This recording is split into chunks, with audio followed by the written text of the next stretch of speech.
Hey, and welcome back to the True Crime Comedy Podcast, Murderess Podcast. I am your host, Sidney Smith, with my co-host, Rob Maybe. That's right, folks. It is not Jamie Kamaya. It is Rob Maybe. Jamie is sick. I don't want to tell you why. You know what? I'll tell you why he's sick. He's sick because he went and got the booster, as he should have. But he has some adverse reaction to it, so he's a little under the weather. So Rob Maybe, my good friend, funny dude, funny comedian. Known him. How long have we known each other, bro? 9 years. 9 years. He is here stepping in for Jamie. So welcome, Rob. Hey, good to be here. Okay, enough from Rob. We'll get back to him. Just take it easy over there, buddy. Trying to hog up on the airtime. Told you just a guest host, buddy. I'm a star. Thank you guys so much for joining us here on the Murderess Podcast, the spot where we come on and we talk about murderous women. Every episode is a different story about females who kill. So thank you guys for checking us out. Before we get started, I want to remind you guys of a couple of things. If you guys are listening to us on Apple Podcasts, I have to say I'm a little ashamed of you because I went and checked. I hadn't looked in a while. No reviews and no stars lately. 0 stars. What's going 0 reviews. Okay, see, you just like Jamie. Look, man. We don't want to hint to anything where it's less than 5 stars. Yeah, give it 5 stars. There you go. Right Okay. now you're giving it 0 stars. Yeah. So pull it together, people. Pull it together. My murderous accomplices who listen each and every week. Let people know. I did get a couple of messages from some people who said, "Hey, man, I love it. I can't really tell people about it as far as with a review because I don't listen on Apple, but I am telling people. So if you can do that, at least we do appreciate you for that. Thank you very much." Yeah, and if you listen on Apple, tell a friend, tell a neighbor, tell a friendly neighbor. There you go. Here's Rob, the guest host, just jumping in. I like that. I don't like it that much. We'll talk about that off air, though. But yeah, I like that. That's very nice. Thanks for jumping in like that. He's going to hit me. No, I'm not. Don't tell people that I will go to hit you. Wait till everything's off. Hey, shout out to our people out there who have been supporting us on Patreon. We do appreciate you. You guys are super dope, super awesome. We're hoping to grow that here in 2022. So got some things happening, some things brewing, and we'll be able to tell you guys here in the next few weeks. So hopefully it'll make you kind of want to jump in and join the Patreon and follow us a little bit harder than you might have been doing already. But we'll take your casual listening. Mm-hmm. Thanks, Rob.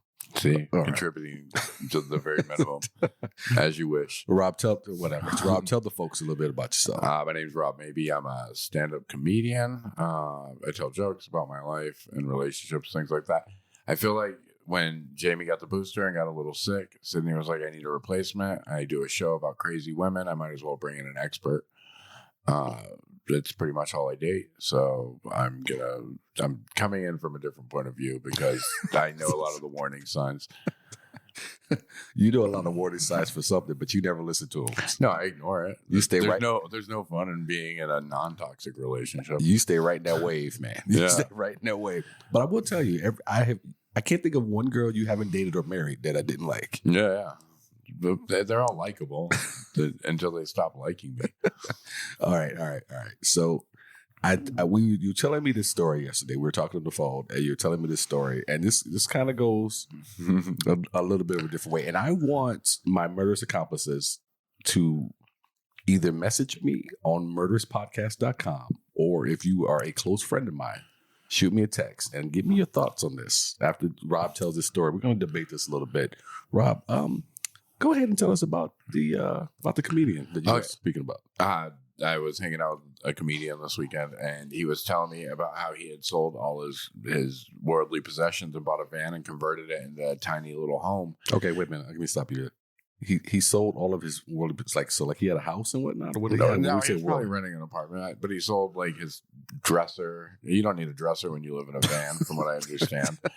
But he sold a bunch of his. He minimized his life to the point where he could fit it all into a van, and he's been living in a van. So we got to talking, and he goes, "Yeah." And mid-conversation, he was like, "Oh, I just got a match on Bumble," and I said, "Well, how do girls react to living in a van?" And he was like, "I don't know. It's most of them are okay with that." It's like he said it's just something you have to tell them up front. Yeah, because it seems like kidnapping if you don't. Like if you're just like, follow me to my house /vehicle. Wait. He talks about this like it's a child. Like, hey, this is just what you got to tell them up front. You know, you got to. I've dated some women back in my single days who did not tell me they had children up front. But I guess a van you really can't get around. Yeah. I mean, if you pick somebody up for a date, but they can see that your bedroom, is behind you, like If you can look in the rear view and see where you also make breakfast, Well, you got to let someone know. So why did he? You know what? That's a great point. Why didn't he just buy a RV or a small camper? I think an RV's $50,000, and this van was like free from a cousin. No, I don't know that for sure, but okay, wait. But it's a trend now. All these preppy, cute girls are converting vans and living in them. It's hashtag van life. It's a trend that's all over the internet. Wait a minute, cute girls are doing it, not dudes. And dudes. And sometimes dudes and cute girls together. And then sometimes those cute girls don't come back. Wait. Okay, what kind? Did you see this van? Is it a windowless van? I didn't see the van. I didn't have the balls enough to go and check it out. You've been in that van. You wouldn't be here right now. Definitely. He's trying to lure you out there. I might have just joined him on his adventures. Never to be seen again. Yeah. Look, when you were telling me this yesterday, and you said van life, what? That's when I stopped. I said we got to talk about this because I got to ask the murderous accomplices your thoughts. Specifically, what would you say if a dude lived in a van and wanted to pick you up and wanted to take you on a date? And two, would you go back to a man's place if you knew that it was a van? Well, if he picked you up for the date, you're already in his place. So. No, that's why I gave him two options. Because some women, they don't want to go with you. They want to drive themselves. I think the van is the less important part, and it's where you park the van. So we're all adults here. If the adult relationship leads to an intimate place, you're going to have to park the van somewhere. And I don't think you can get intimate in a Walmart parking lot. I mean, you can't. I can because I'm mostly trash as a person. Because you're about van life. Yeah. Hashtag van life. I think you're right. I could not. But I think, someone who's in the van life could do it in a Walmart. You just got to find that one dark part of the Walmart where semi-trucks would normally park. With like a sleeping tree. Like one of the parking lots that have the trees in the middle of the parking spaces that provide shade. Nobody's coming over there. Now, if you're kind of a rambunctious lover, that's me. That van gets to rocking. Yeah. The cops might come a knocking. Yeah, they're going to see if there's like a struggle going on. But then it's like, no, we're on a first date. And they're going to leave you alone. I think if you put a sticker that says hashtag van life, they don't bother you if the van's moving. Now, I know I have some females who listen, who are married. And I have a few out there where their husbands listen. And I think for you guys, having a van would be kind of cool to get away from the kids and go get yourselves a piece of ass. I think it'd be kind of sexcation. Sexcation. And if you're fancy, do it in a Target parking lot. There's really no limits on who you are. If you're fancy. If you're fancy. Target. Yeah, do it at a Target. Do it in a Target parking lot. Only you would think about how parking lots could be fancy based off of. There's a hierarchy. It's Target, Kohl's, Walmart. That's how it goes. I really feel like this friend is actually you. I wish. If I could afford a van. You can. I live in my Prius. It's a little different. No, I have a house, but there's been times where don't try to clear it up. Don't try to clear it up. There's been times where I've been on the road somewhere and I'm like, I can make a 6-hour drive back to Phoenix, or I can just sleep in the Prius till the morning. And I've done that. All right, that's uncomfortable. Break down the hierarchy of parking lots again. What was that now? Okay, it goes Target's at the top. Oh, okay. All right. Then you have your Kohl's. Okay. Then you have your Ross, TJ Maxx, Home Life. I would put TJ Maxx, I think, above Ross. No, they're all together. Oh, they're all together. Yeah, okay. It's all in Burlington Coat Factory all together. Burlington now? Too? Yeah, okay. yeah. Any place where you can get slightly off-kilter clothing. Like TJ Maxx and Ross always have that shirt that has the one sleeve that's slightly shorter than the other one. And that's why it's like $10 or $5. Okay. And then Walmart's at the bottom. And then if your van happens to be a time machine, JCPenney's. If you can go back to the early 2000s. I hate JCPenney's. Yeah, me too. But it was popping in the early 2000s. Oh, I hate JCPenney's. I remember every time I think about JCPenney's, I remember my mother bought everything for us from JCPenney's. I remember if you wanted to know what you were getting for Christmas, it was in a JCPenney's catalog. Yeah. You had to find the fucking catalog. I hate it. When the wife tried to take me to JCPenney's, and I'm like, I don't think so. And the thing about JCPenney's is it has like cool clothes, but they were cool 5 years before they got to JCPenney's.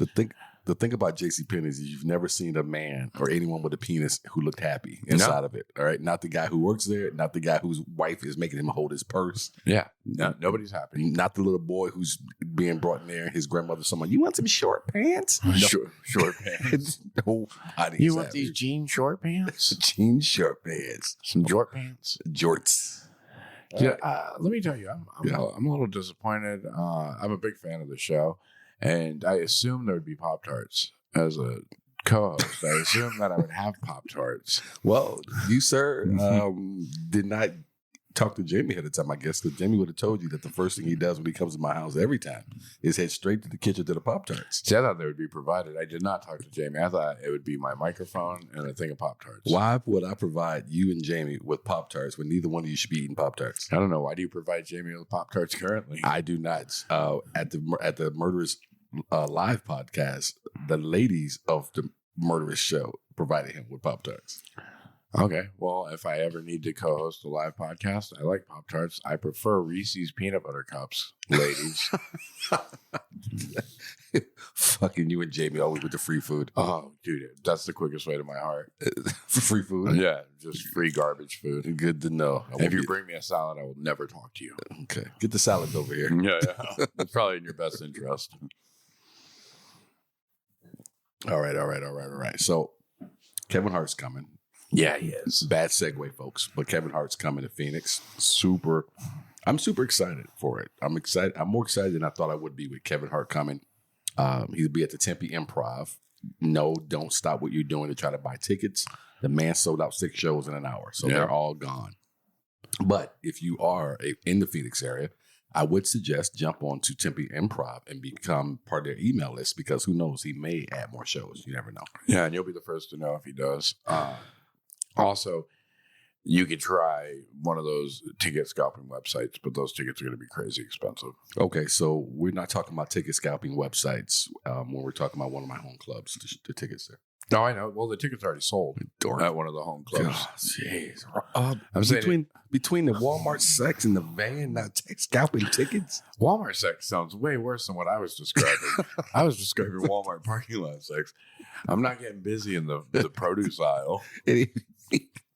So, any thoughts at all when you heard that he was coming, or anything that kind of jumped out to you in your mind with the thought of him being here? These are my thoughts. I went, holy shit, Kevin Hart's coming. He's probably working on his new hour if he's playing like the Improv, because it's a club and not like an arena. Yeah. And then I was like, tickets have to be like $65, $75. And then my next thought was, tickets are sold out. I mean, it does.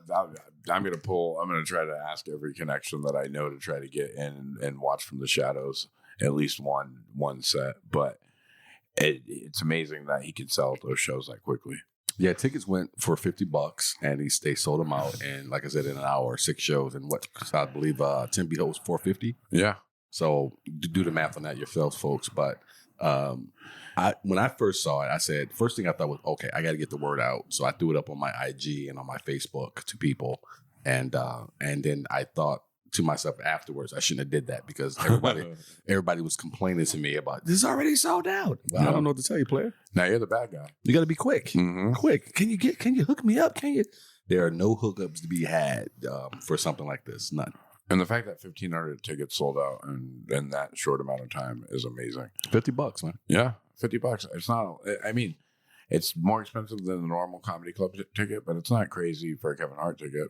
He's going to be doing an arena where the tickets are going to be $110. Yeah, this is an easy an easy spin to me if you are someone who's a fan of comedy, and double if you're a fan of Kevin Hart.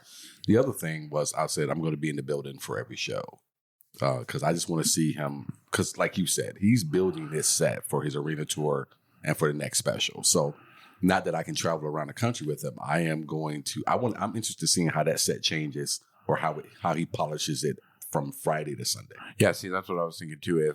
If you're a fan of the craft of comedy, right, you get to see him when this set is in its infant stages, and then when he comes back through on the inevitable arena tour, you're going to see it completely worked out. So if you got one of the tickets to the Improv, you get to see the basis of what's later to become something that's much, much better. Absolutely, and that's a good feeling. Yeah, like a lot of people, and he talks about this on his podcast. I'm a super fan of his stuff early on, more than I am now, and because, well, one, he has so much going on between acting and producing and writing and everything he's got going.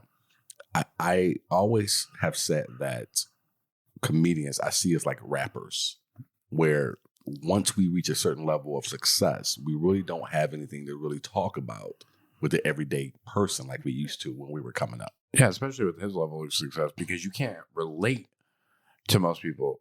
You know, if he really wanted to do the jokes that were true to him, he would be like, man, don't you just hate when your Bentley's parked in front of your second Bentley? Right. You know? Right. But the first special, people don't realize it's like a rapper's first album. You have 10, 15 years of thoughts and feelings put into the first special.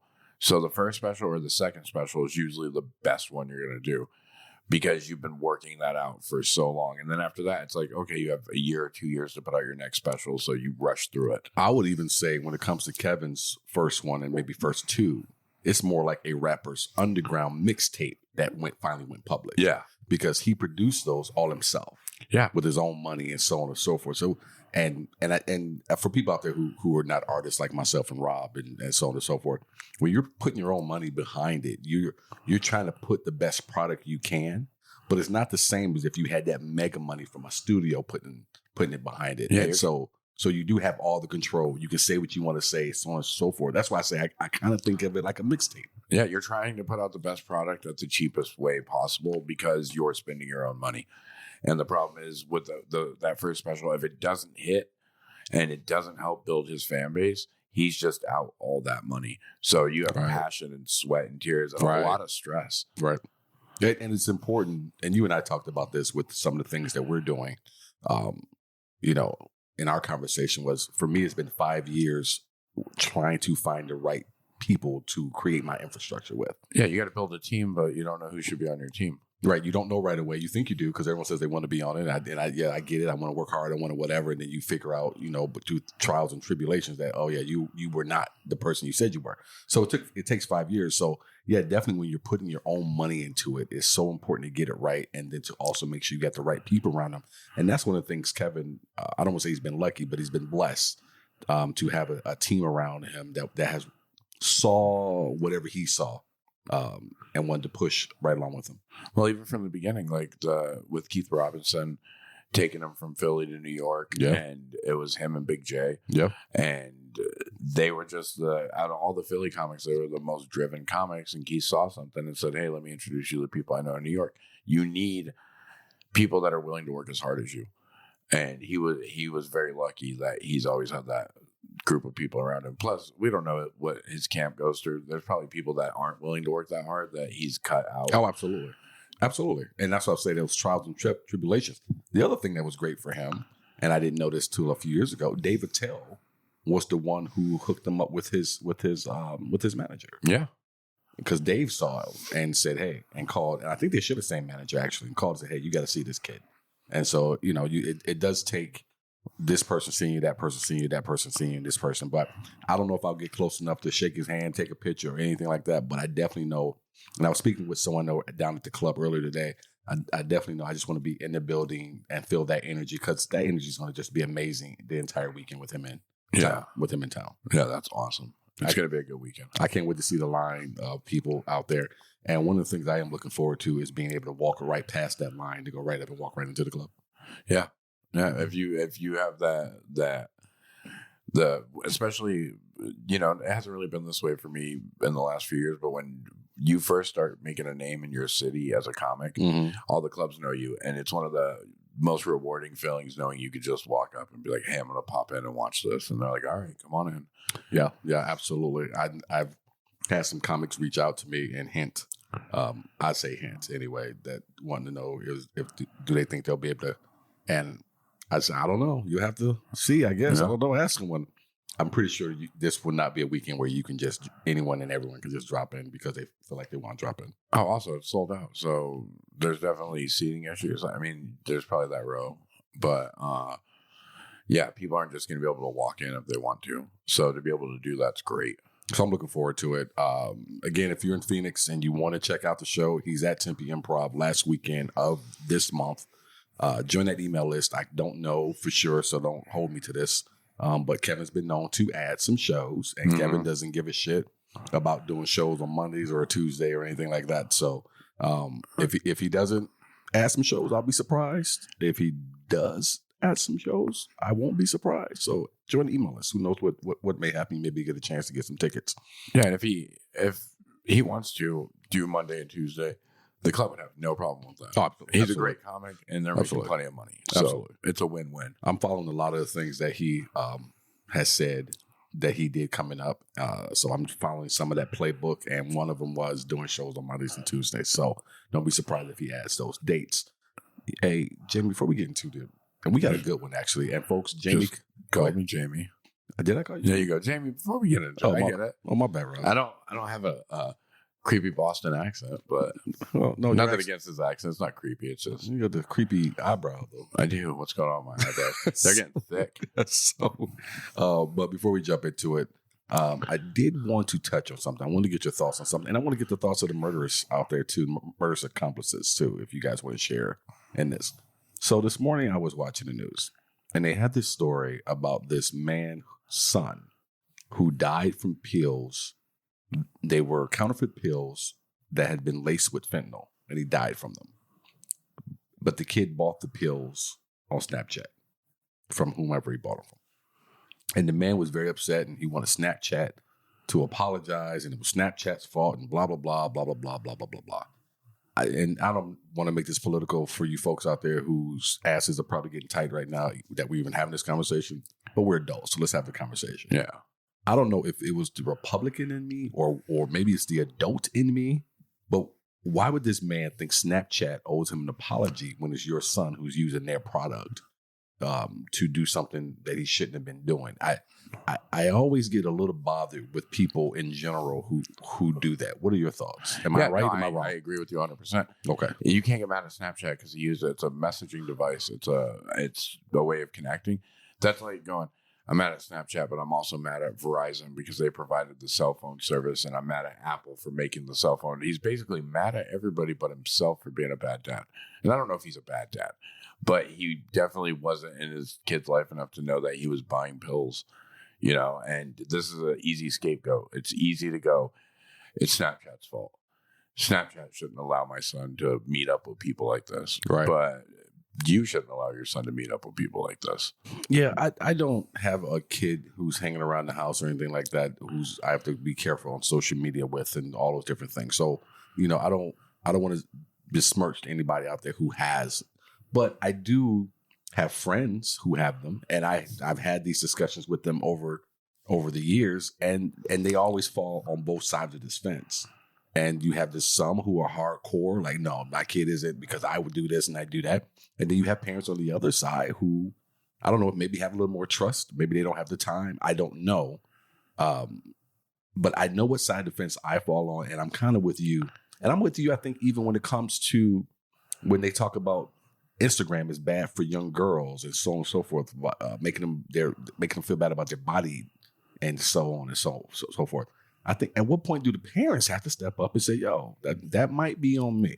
Yeah, because if you've taught your daughter, and granted, I don't have daughters, but I do have 4 nieces, and they've all been raised to know that they're beautiful no matter what. That somebody's opinion of them doesn't affect them. The way somebody else looks on Instagram doesn't affect who they are as people. And I think there's a part of Instagram, social media in general, that makes you go, man, look what he's doing, or look what he has, or look how he looks. I want to be like that. If I see a ripped dude, I'm like, man, I want to look like that. But at the same time, if your parents take the time and raise you to be like, hey, you don't have to be the most muscular dude. That's not what you're worth. Your worth comes from the way you view the world and how you treat people and things like that. It's not going to be an issue. It's not social media that's causing all the problems. It's a mixture of social media and parents not teaching kids what's important values-wise. Yeah, I think social media, and I'm with you. We can all, and I'm not saying I'm excluded from this or any adult, male or female, We all can be pulled in by things we see. If it's not on social media, we were having these same conversations before social media even existed. We were having these conversations when they were talking about models in magazines. Yep, it was magazines. It was and paintings before that. Right. So it's always been the same conversation. When do we find another solution to some of these problems and stop looking outward and maybe look inward or look inside of our own homes? Yeah, and again, I think it comes back to nurturing our kids correctly and teaching them right from wrong. And granted, I'm not a great example of this. My parents, my mom was an amazing woman. My dad, not a good person, you know. But my mom taught me enough to go, hey, you don't have to be like your dad. Yeah, you don't have to. Don't take his example. Don't be his example. Don't listen to the horrible things he's saying to you. And I don't think enough people teach their kids, like, hey, it doesn't matter what your friends are doing. It doesn't matter that you don't look exactly like this person. What matters is, are you driven? Do you treat people fair? Mm-hmm. You know, do you have compassion in your heart? Yeah, people will tell me over the years, and even now, I don't mind at this point, but, you know, you're arrogant. You're this and you're that. And I said, well, blame my family. Because it was my mother and my family told me I could be whatever I wanted to be, that nothing could stop me, so on and so forth. All those positive reinforcement things growing up as a kid. I remember being a kid and thinking I was ugly. And like we all did at some point. And looking at my older cousins and, hey, am I ugly? Because she's like a big sister to me. And she said, no, you're not ugly. And that has always stayed with me, things like that. No. That conversation could have went a number of other ways. She could have reacted differently. She could have whatever. And I'm saying this to kind of reinforce your point. It is so incredibly important for, as a kid, to get that positive reinforcement from those around you.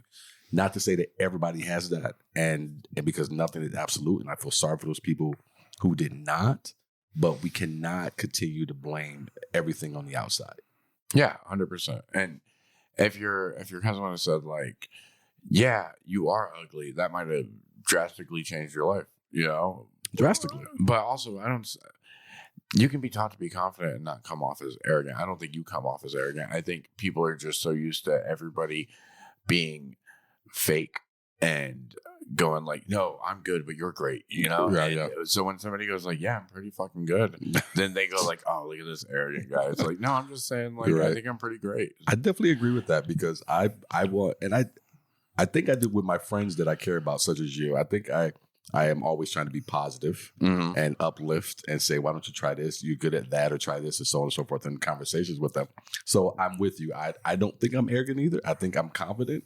But you're right. For other people who feel like they need people to hide themselves or hide the confidence they have in themselves, then I think they get that impression. Yeah, some people come off and they go like, oh, you know, you're the best, and this, that, and the other. And then as soon as they don't get something that somebody else gets, they go, I should have got that. You know, that's arrogance. Yeah. That's real arrogance.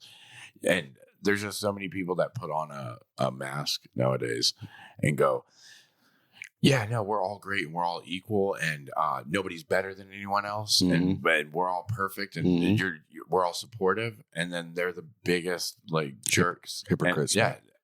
So when you come out and you go like, yeah, no, we're all good, but I'm slightly better at this, and you're slightly better at that, then they go like, oh, he's so arrogant, you know?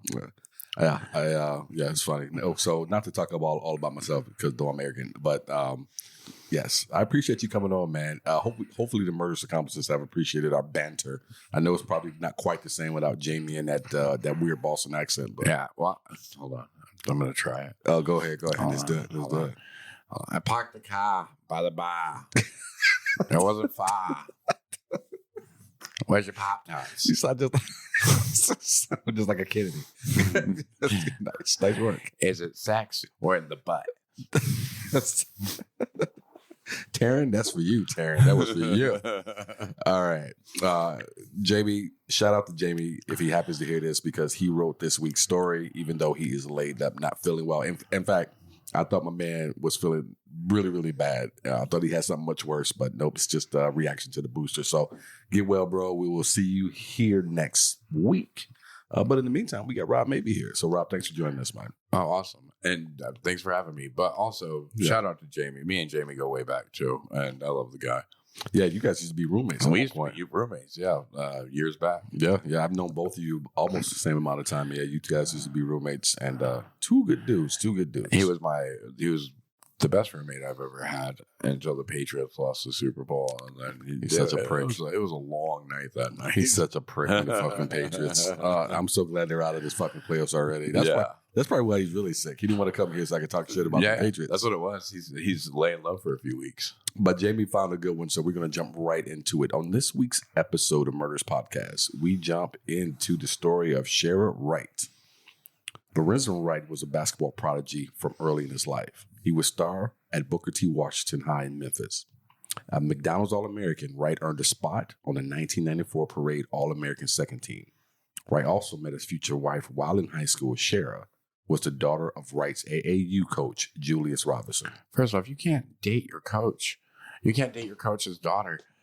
That leads to horrible things that I'm assuming are going to happen here. There has to be a certain loyalty. That's like dating your best friend's little sister. I think in both instances that both examples, I think if you're a high school American, you get a pass to date the coach's daughter. Yeah. If you're a scrub at the end of the bench, you cannot date the coach's daughter. I feel like the coach sees a lot of high school Americans and he's like, I want her to marry a lawyer. You know, like nobody ever wants your kids to be anything associated with what you do. I'm gonna disagree with you on this one, man. When they think that you might be the dude who's got the golden ticket, the NBA ticket, in your jump shot, he might have pushed this along. He might have taken the first McDonald's date. Oh, you're right. Or he might have been like, "Hey, we're gonna take it easy in practice today because I know you have a big night ahead of you." Oh Jesus! What do you mean by that, coach? You'll see. That's what he said. He said, you'll see. And then he did one of those coach smack on the butts. And he goes, now go shower up. Here's a little something for you. Yeah. Here's some money. Major college programs from across the country recruited Wright, but the 6'11" center remained local by enrolling at Memphis State, later renamed the University of Memphis. Wright played 2 seasons at Memphis and averaged 16 points and 10 rebounds per game over those 2 seasons. The Los Angeles Clippers drafted Wright with the 6th overall pick in the 1996 NBA draft. Dude, the Clippers, he did have the golden ticket, even if it's the Clippers and he was a 6th pick. The fact that he's obviously still out there because she becomes his wife at some point. Yeah. Coach was pimping his daughter. Like that. She's justified in everything she does because she had a bad dad. What? I'm assuming. Although never starting the NBA, Wright was a reliable big man. It's like having Jamie Kamara here, I swear, people. Mm-hmm. Wright was a reliable big man who started most of 793 regular season playoff games in which he played. See, if Jamie was here, he'd be like, found it out. His best season occurred in 01-02 when he averaged 12 points and 9 rebounds a game. Wright's career would end after the 08-09 season, when he was unable to land an NBA contract. So what he got a few years in there, right? Yeah, but a few years in the league is fat paid. Got 12, 13 years in there. Yeah. Well, according to Basketball Reference, Wright earned $55.2 million. Yeah, that's fantastic. Over 13 seasons? Yeah. That's amazing. Like, okay, I don't think in my 38 years in life, I've earned $2 million. So... The fact that he did that in 13 years. I think that was a high number for you to. I thought that was okay. I don't think in my 38 years I've earned 1.5 million. All right, there you go. Way to bring it down. Yeah. Way to get back to reality. Yeah. So despite amassing such wealth, Lorenzon and Sherra were in financial distress by the time his NBA career had ended. A bank sought to repossess his home in Atlanta, and the couple owed money elsewhere. They also had 6 children to raise. I remember watching the documentary on him, and he just, like a lot of athletes, he got some bad advice and got into some bad business deals. He tried to do the right thing with the money, but he just listened to the wrong people and got into some bad deals. So he was one of those dudes that were constantly buying cars to impress the teammates, because I watched that documentary, that 30 by 30 or 30 for 30, where they were like, yeah, so then he shows up with a Lamborghini, so then I have to buy a better Lamborghini. And It's like, oh, and that's why you're all broke now. No, he bought his mom a house, if I recall correctly. That's sweet. house for, I think the wife and the family obviously had their homes, and they bought something when they split because I think they were going a little bit back and forth. But, he really tried to do, because he was trying to see ahead that he wasn't going to be able to play ball forever. And he could kind of start to see it on the back half of his career. So he was trying to put some things in place that just didn't quite work out. Yeah, he just bad investments. So financial woes were likely contributing factors in Lorenzon and Sherra's decision to divorce in February 2010. They had separated several times and reconciled. However, after 13 years of marriage, they decided to enter new chapters of their lives. Oh, it's weird. 13 years and he was 13 seasons in the league. Come on. The coach was like, all right, baby, he retired. Get out of there. I think we can still set you up with one of these next players. I told you, when you're not a bench warmer, you could date the coach's daughter. The money problems would only worsen after the divorce. Lorenzon fell behind on paying child support and alimony. Sherra would later insist that Lorenzon had affairs with multiple women and had been abusive to her and her children. She also said she had business dealings with persons who had ties to drugs, though Wright himself was never implicated in criminal activity. Yeah, but okay. He lives in Memphis. I've lived all over the country, mostly in Phoenix is where I settled, but I lived a lot of places. Yeah. And I've always come from a more broke background. You can have business dealings with people involved in drugs and be a completely straight shooter, What do you mean? Okay. I can go, hey, I'm getting my comedy career started. I want to make T-shirts. It would help me sell. My buddy has a decent amount of money. Can I borrow certain money and I'll pay you back? And he goes, all right. And meanwhile, the reason my buddy has a certain amount of money is because he sells drugs. Right. Now I'm not getting in the drug game. I'm selling T-shirts. But technically, we have a business agreement because I told him I'd pay him back based off of the shirts that I sold. And I think that's what that was saying is he had business dealings. But he could have been like, hey, do you want to start a car wash or something? And he was like, yeah, I want to invest in it. You can be a drug dealer and invest in legal business. I think, here's two things I would say. One, I would agree with you. I've never tied myself in with relatives and friends that I've had over the years who were in that business. Yeah, that Yeah, we're podcasting right now. That's all I'm saying. Those people didn't buy any of this equipment, so I did not tie myself into any type of business deals with them. And I've always been careful of that because you don't know how that can come back. Whether that person needs money really fast, so they need that money from you and they become desperate, or you don't see all the angles of the deal you're making with this person. Yeah, and they want that money back, or they want hooks into you, or whatever. So, I think especially you've heard these stories with basketball players coming up through the hood. Hey, they spot you money early on when you're in high school, or buy you a car, whatever. Sometimes it's all for the good. It's because they are looking out for you, keeping motherfuckers off your ass. Sometimes it's that they keeping other people from bullying you. Yeah, but everybody wants something. But at the end of the day, and that's how I live my life. Me too. I don't think anyone says hello to me. If Jesus walked through that door right now and said, "Hey, good evening," I'd ask him, "What the fuck do you want?" And he'd be like, "Your soul." It's something. He wants something. So it's the same thing with this here. But yeah, I get your point. I just think it's something you have to be careful of. Like that movie Black and White. Have you ever seen it? No. Oh, you got to check it out. But it's two stories, but one of the side stories, the secondary story, is a basketball player that is involved with some drug dealers, and they're basically like, "Hey, we're gonna make sure you live through college with money and a car and stuff, right? But we want a cut of your deal." Mm-hmm. Yeah. So that exact type of shit. But back to Lorenzon and his life. On Sunday, July 18, 2010, Wright was visiting Memphis from his home in Atlanta to see his children. His visit included a chance to watch his teenage son, Lorenzon Jr., play basketball.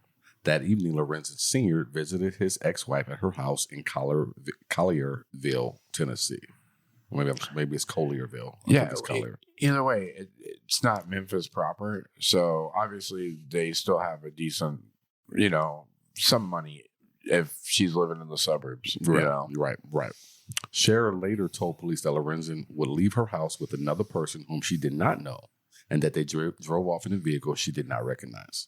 She also recalled that Wright was carrying a box full of drugs and that he was holding a considerable amount of cash. Wright later recanted the depiction of the box as full of drugs. Shortly after midnight on July 19th, Wright used his cell phone to call 911. He spoke briefly with the dispatcher in Germantown, Tennessee. His whereabouts were unknown at the time, and Wright was unable to relay logistical information. He screamed the phrase, "Hey, goddamn," as a repeated popping sound of gunshots were heard, followed by silence. Yeah. It's weird that he shows up. He came from Atlanta to Memphis to visit his kids. Mm-hmm. And supposedly he shows up with a stranger that she didn't know, with drugs and a car that she didn't know, and money. That doesn't sound... Why would you go visit your kids? It doesn't make any sense, but continue on. No. Yeah, it doesn't at all. Wright was only 34 years old. Based in part on shell casings later recovered from the crime scene, police determined that 2 different guns were used to fire between 9 and 11 bullets at Wright. The former basketball star died instantly as he was shot twice in the head, twice near his heart, and once in the forearm. Inexplicably, the 911 dispatcher neglected to inform a supervisor about this disturbing call. This led to a delay in the reporting of the crime and an accompanying delay in the discovery of Wright's body. How does that happen? Yeah, how does that 911 dispatcher still have a job? Like, you hear gunshots and then the line goes dead. You're like, hey, all units, let's find this guy. I'm glad they have this in the story because my mind was trying to remember this part of it. It looks like they got it in here. So, hours after the shooting, a neighbor of Sherra Wright noticed a perplexing event in Wright's backyard. Wright and an unidentified male ignited a bonfire. It was a strange occasion to have a bonfire, according to Weather Underground.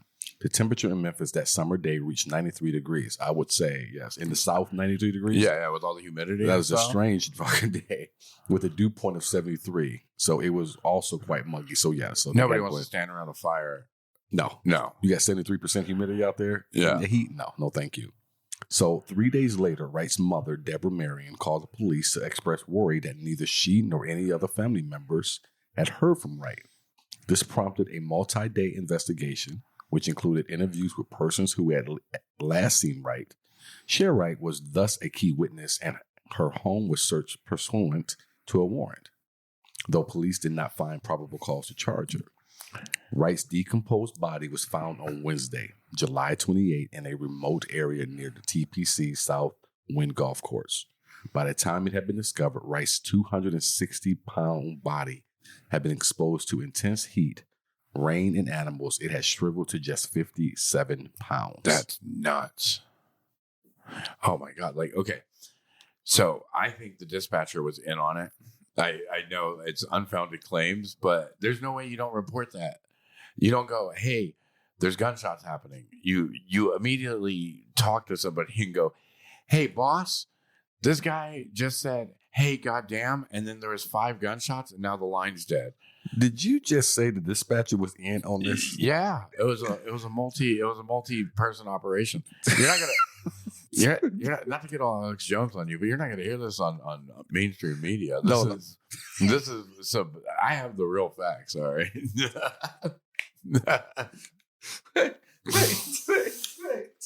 Did you say not to get on what on me? Not to get what? Alex Jones. Oh, okay. That's what I thought you said. Not to get, this. You're not going to hear this from the mainstream media. No. This is straight from Maybe Media Network. The dispatchers are on it. Thank you for taking your Trump wig off before you came in the house.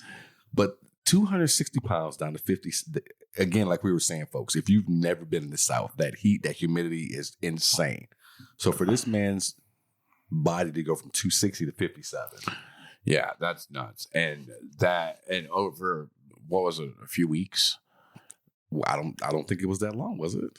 Well, July 28th is when they found the body. Right. Let me go back to and hold on. I think it was it was 8 days. Yeah. So 8 or 9 days.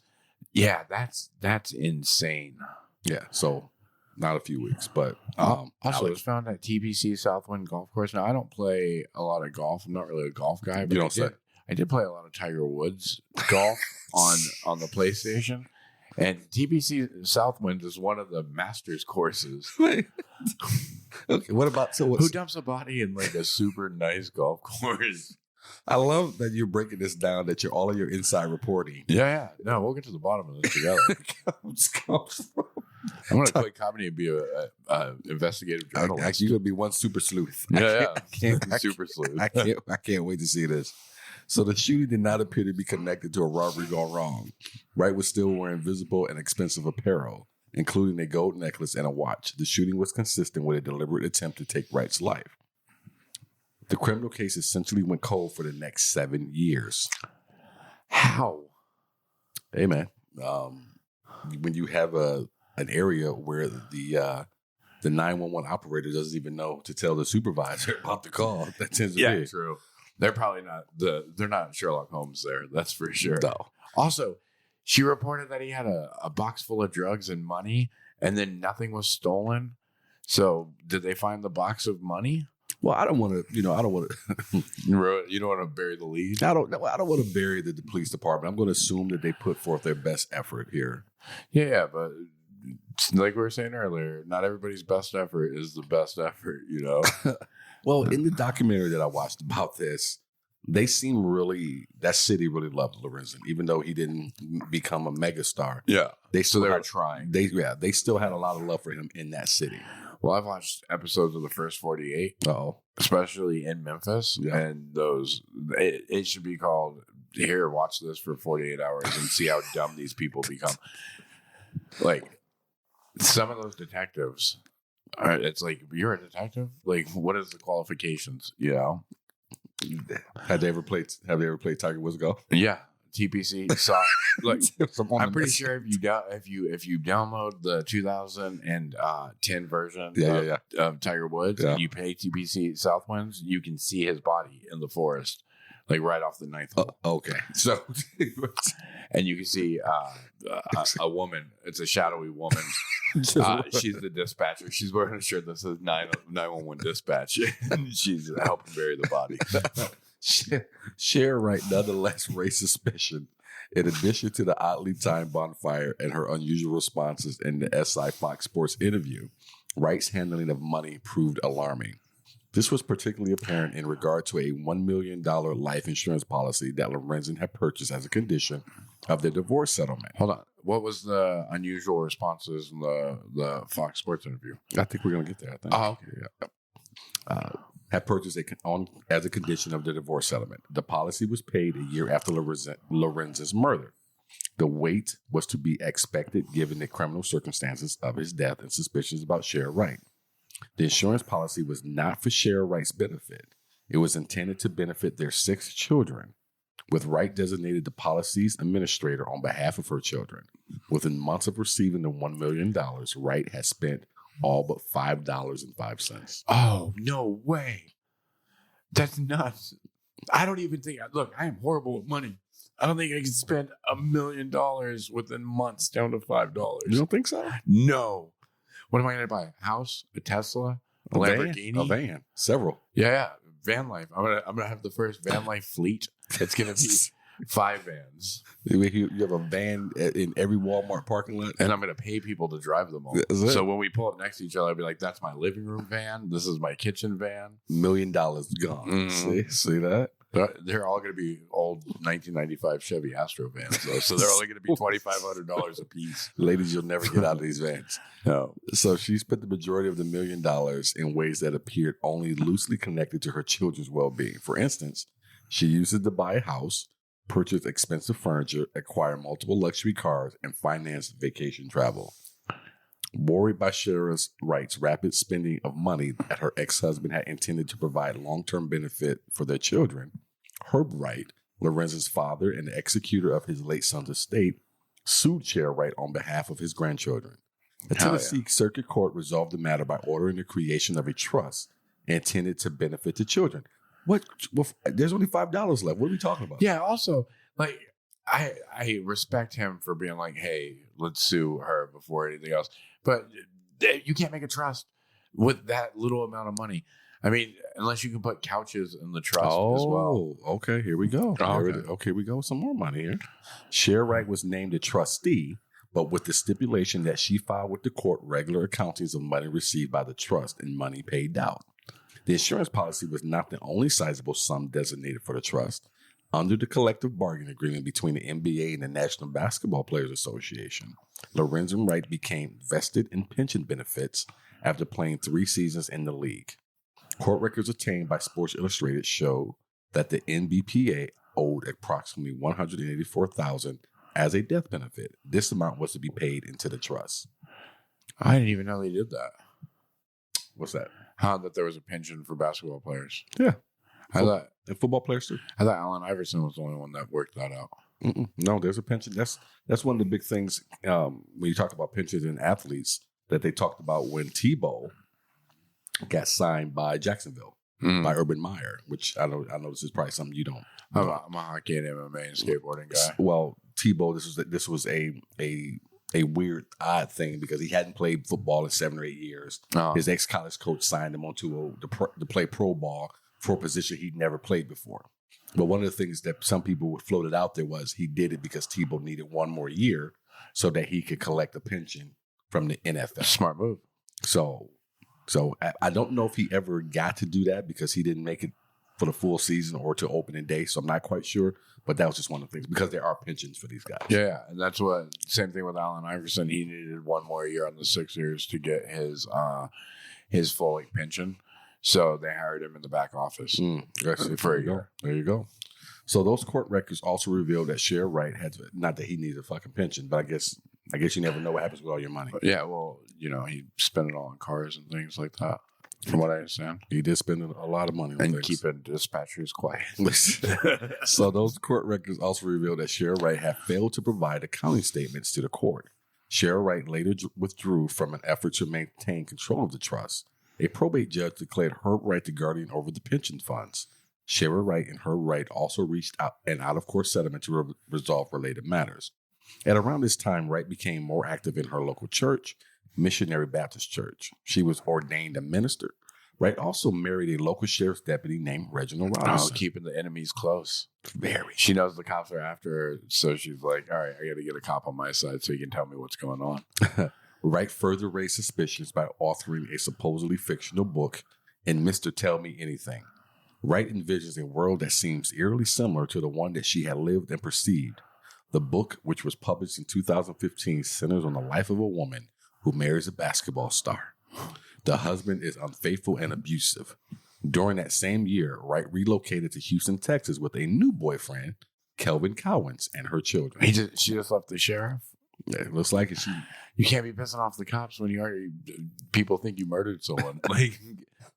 You got to stay with that dude. Also, I'm going to read that book. Okay. That's like her version of If I Did It. The O.J. Simpson story. Yeah. A year later, Sherra Wright brought new litigation against Herb Wright. She insisted that the trust, under Herb Wright's control, owed her money. She claimed that her late husband had failed to make child support and alimony payments, and that those amounts ought to be paid out of the trust.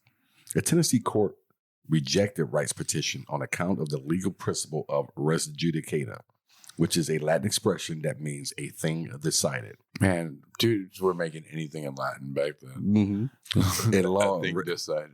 In law, res judicata instructs that once a legal claim has been resolved, it can be relitigated. Here, Sherra Wright and her former father-in-law have resolved the matter in 2015 settlement. Sherra Wright appealed to the Court of Appeals of Tennessee, but a judge sustained the decision in a ruling in May of 2017. This woman is an awful person. Yeah, she's awful, and she just keeps going at it. Eventually, go like, "Hey, be happy with what you got, and try to work on your own thing." Try to get child support from your dead husband, ex-husband, from your dead husband's father. Could you see her at the funeral just patting it down his pockets while he's in the casket? Yeah, and then flirting with the other NBA players that came. I guarantee it. That same year, Wright relocated her family to Southern California. In California, Wright married a man named Tim Robertson. Fox 13 identified Robertson as working for a record label and having lived at one point in Memphis. 3 6 Mafia's record label, probably. Mafia. The fall of 2017 was also extremely eventful in the murder investigation. On November 10th, a gun was recovered from a lake in Walnut, Mississippi. Dude, they took it far to get rid of that gun. Yes, they did. About a 45-minute drive from Sherra Wright's former home in Collierville. Ballistics linked the gun to the bullets fired into Lorenzon Wright. 3 weeks later, police in Collierville arrested Billy Ray Turner. a 48-year-old church deacon and landscaper with a criminal record for the murder of Wright. Okay, you hear the name Billy Ray Turner, you think like redneck white guy, right? You would think so, but I do. But I seen this guy. Oh, okay. Well, that's not fair. He's a black guy. Oh, okay. But also rednecky. You can be a redneck black guy. You can be. Absolutely. Absolutely. But definitely black guy, though. Just saying. How do you think wagon wheel became a thing? Look, man. 4 days later, Sherra Wright was arrested in California, also on murder charges. Sherra Wright and Turner had known each other for some time. They had also allegedly conspired on 2 attempts to murder Lorenzon Wright. So the time he got murdered wasn't the first time they attempted to murder him? And that she's known as this guy goes all the way back. Yeah. Back to 2010. Yep. The first occasion was in Atlanta, but it failed. I remember watching this. The first occasion was Atlanta, but it failed. The second time was the gruesomely successful attempt in Tennessee. So the first time he tried to, Lorenzon had went out with some friends or whatnot, came home. This guy actually snuck into the house. Oh, he was waiting for him. But he didn't. He wasn't able to pull it. I can't remember the exact details out, but he was not able to do it that night at the buddy's house. That's nuts. See, and did you? Because I haven't seen the documentary. Did Lorenzon realize that this guy was working with his wife? No, he didn't realize any of this. Oh, because if that was the case, I would have been like, I'm never coming to visit you again. You can send the kids to Atlanta. And keep in mind, this was his ex-wife. Yeah. So the first occasion we just spoke about. So you just have to automatically be suspicious of ex-wives. I think that's the thing. Never be in a room alone with them. Don't be suspicious of wives too. Yeah. So all my husbands out there listening, look at your wife just a little bit and squint your eye. Oh, you don't have to tell me about that. A third person, Jimmy Martin, is also believed to have played a role in Wright's murder. Martin, who is incarcerated on a separate murder conviction, is a cousin of Sherra Wright. He reportedly revealed to the police the location of the gun. Oh, so you get a reduced sentence, I'm guessing. Jimmy the Snitch Martin, that's what they called him in high school. Look, I just want people out there to know, if you have a secret and someone else knows a secret, you don't have a secret. Yep. So just be understanding of that and take your ass to Mexico. Yep. So nearly 9 years to the day, Memphis police cadaver dogs discovered the decomposed and bullet-riddled corpse of former Memphis Grizzlies center Lorenzon Wright. The player's ex-wife, Sherra Wright, pleaded guilty to charges connected to the murder. She didn't even try to fight it. Judge Coffey sentenced Wright to 30 years in prison. In light of time already served and parole eligibility, it's possible that Wright could be released as early as 2026. Had Wright gone to trial and been convicted of first-degree murder, she faced the prospect of spending the rest of her life behind bars. As time goes on, the murder of Lorenzon Wright and its subsequent legal fallout will raise questions about how life insurance and player pension policies that are intended to benefit a player's heirs ought to be administered. These are questions that financial planners who design such policies will consider. In this situation, a battle over money spawned a multi-year legal battle between relatives who claim to be looking out for the best interests of Lorenzon Wright's children. While Sherra Wright has not admitted to motivating her, see, Jamie did this to me on purpose. Sound it out. He did. You know he's just giggling, mouthful of Pop-Tarts while he's listening to this. Avarice. I don't think that's what it is. Yeah, it is. Yeah, okay. Yeah. All right. While Sherra Wright has not admitted to avarice motivating her to partake Sound it out. in the planned murder of her husband, it is plausible, if not likely, that greed played an instrumental role. Her hasty and imprudent spending of the $1 million life insurance policy, along with her former father-in-law's legal efforts to prevent her from squandering $184,000 in benefits from Lorenzon Wright's playing in the NBA, highlight the challenge of ensuring that money goes to where it is intended. Dude, if she spent $1 million in a few months down to 5, that $184,000 would have lasted 6 hours. I don't know. I mean, you still said you don't think you could spend $1 million. Well, okay, look, if I bought like a mansion level house, like not even a mansion, I guess if I spent $500,000 on a house, I bought 2 really nice cars and some furniture, that's $1 million. But if I had $1 million, I wouldn't buy all that. I'd buy a $150,000 house, 1 car, and some IKEA furniture and some task rabbits to put that IKEA furniture together. Did you say you go get? Yeah, because that way I can keep most of the money. Maybe I'd go Wayfair. Wayfair is a little better. Man, shout out to you and your IKEA furniture and your shit you buy from Wayfair. But I'm paying for the TaskRabbits to go make it for me. So that's the real baller move. From Sidney Smith Creative, this has been the Murderess Podcast. If you like our show, be sure to tell your friends and family. Subscribe to us on Apple Podcasts, Spotify, Stitcher, iHeart, or wherever you're listening right now. Don't forget, if you're on Apple, leave us that 5-star rating. Remember, you can also support the show and receive bonus content coming in February by checking us out on Patreon. And shout out to our people on Patreon already. So thank you guys very much. About the story you just heard, we sourced it from www.si.com. So Sports Illustrated. Yep. Hey folks, remember, be aware of your surroundings, and we'll see you next week. Yeah.